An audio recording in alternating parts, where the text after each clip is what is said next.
लोगों के गजब कारनामे देखने के लिए आप सभी रेडी हो जाएं। अब ये माँ का मगरमच्छ हमें कीचड़ वाले गड्ढे को पार करके दिखाएगा, तो बेटा रेडी, हम सभी की तरफ से गुड लक।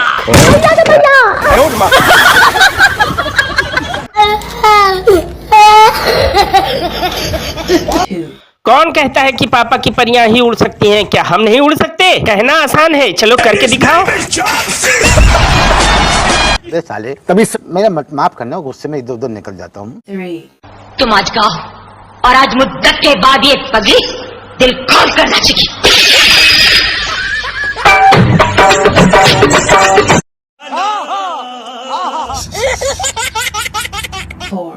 अब ये पापा की परी हमें गर्मी से बचने के सही सही तरीके बताने वाली है। तो मैडम आप जल्दी जल्दी बताओ, हम सब सुनने के लिए बेताब हैं। अरे तो मैडम वहाँ जाके बताओगी क्या? यही बताती जाओ।